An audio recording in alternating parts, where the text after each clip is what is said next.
Okey, baik. Assalamualaikum warahmatullahi taala wabarakatuh dan salam sejahtera. Jadi dalam pembelajaran RBT tahun 5 pada kali ini kita akan berkenalan dengan salah satu daripada aplikasi pengaturcaraan programming untuk kita mengatur cara makro pengawal kita, iaitu kita menggunakan Microsoft MacCode. Okey, jom kita lihat. Okey, baik. Pertama sekali kita perlu pergi ke laman web maccode.microbit.org. Okey, kita masuk ke laman web Microsoft MacCode for Microbit.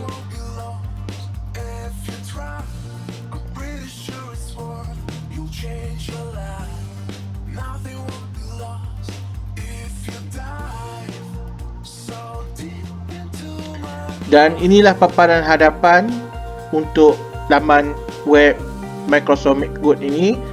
Jadi untuk pertama kali kita tekan butang tambah new project ini dan kita boleh beri nama kepada projek kita ini, kerana selepas ini lain kali kita boleh buka semula projek yang telah kita cipta ini.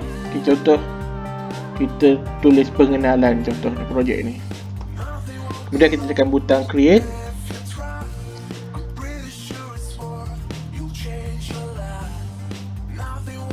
Okey, baik. Inilah paparan programming Microsoft MacCode yang dipaparkan dan kita akan lihat fungsi-fungsi setiap daripada bahagian dalam programming ini. Okey, baik. Ini adalah paparan Microsoft MacCode untuk Microbit. Kita dapat lihat ada 4 feature utama dalam Microsoft MacCode, iaitu pertama, di sebelah kanan kita ada scripts area. Scripts area ini adalah bahagian untuk kita menyusun blok-blok pengaturcaraan, yang mana kita akan ambil blok-blok daripada blok palette ini di sini. Kita akan tarik, kita akan drag, atau dalam bahasa Melayu drag ini kita sebut juga sebagai seret. Ya, kita akan drag ke bahagian script area. Sama saja seperti Scratch yang telah kita belajar dalam tahun 4. Itu scripts area. Bahagian kedua adalah bahagian ini. Ini dikenali sebagai blocks palette. Blocks palette ini adalah senarai blok-blok mengikut kategori. Ya. Setiap blok dia ada kategori dia yang tersendiri. Sama juga seperti Scratch, dan kebanyakan aplikasi pengaturcaraan lebih kurang sama sahaja. Okey, itu bahagian kedua. Yang ketiga adalah bahagian simulation area. Simulation area ni kita boleh menguji atau cara yang telah kita buat di script area. Contohnya kita dah susun blok-blok di script area ini. Kemudian kita boleh tekan butang play di sini. Ada butang play dan kita boleh lihat simulation area apa yang terjadi kepada mikro pengawal kita itu. Bezanya kalau Scratch kita sebut sebagai stage, tapi untuk Microsoft MacCode ini kita sebut sebagai simulation area.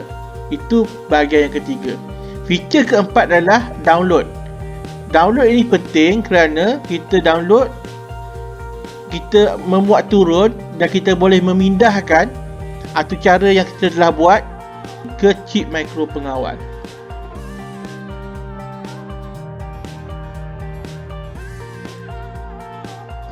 Okey, dalam blok palette dia ada banyak kategori blok yang berbeza-beza. Yang mana setiap blok ni dia dikategorikan mengikut fungsi dia. Jadi dalam RBT tahun 5 ni ada beberapa kategori blok yang kita akan belajar dan kita akan gunakan. Yang pertama adalah blok events. Blok events ni sama saja dengan Scratch tahun 4. Tapi dalam Microsoft MacCode, blok events ni dia tak ada perkataan events. Dia ada tulis perkataan basic dan input. Ya, ini dua blok yang berkaitan dengan events. Di mana blok ini dia menyenaraikan perbuatan seperti mula, goncang atau tekan switch mengikut jenis papan mikro pengawal yang digunakan. Okey, Seperti mana kita tahu, blok events ni dia adalah blok pemula untuk memulakan programming kita yang membolehkan mikropengawal bertindak balas terhadap jenis input yang diberikan. Okey, dia ada banyak jenis tindak balas input yang ada dalam microbit. Contoh, bila kita tekan switch, apa yang jadi? Bila kita goncang microbit itu, apa respon yang terjadi?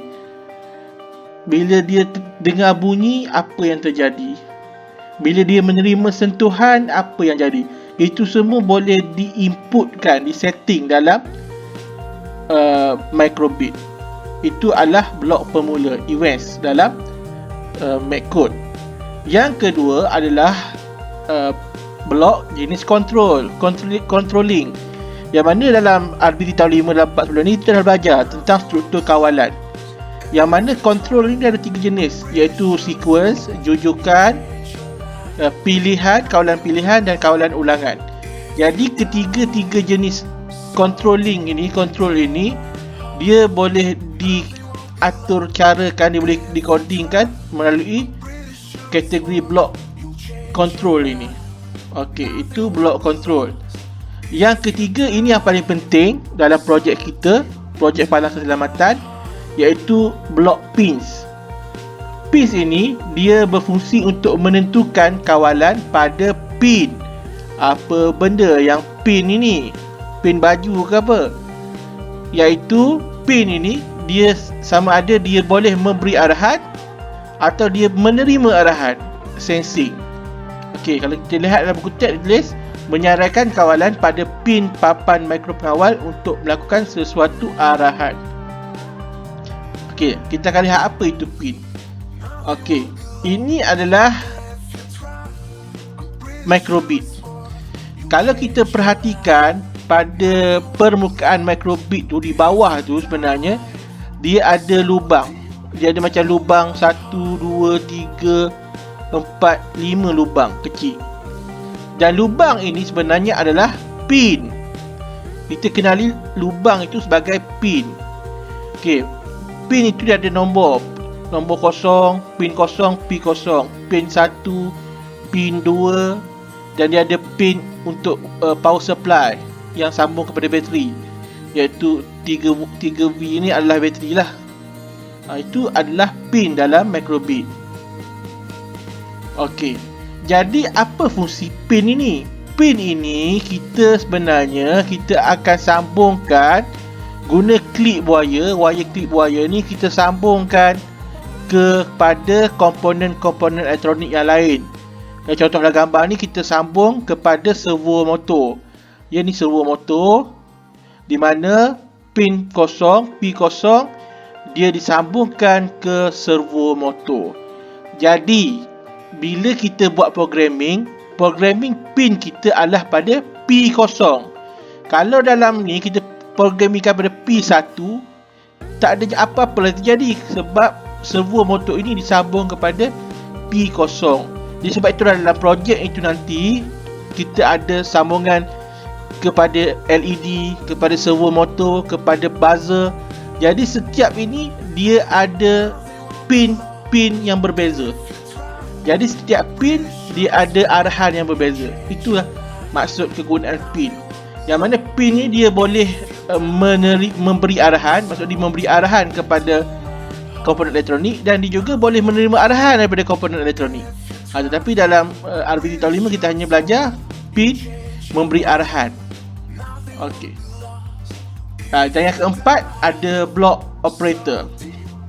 Block operator ni dia ada jet logic seperti AND, OR, NOT. Okey, block operator juga ada arahan berbentuk matematik, ya. Jadi kita guna operator ni untuk dalam kita punya setting buzzer. Itu kita akan guna. Okey, itu adalah kategori-kategori blok.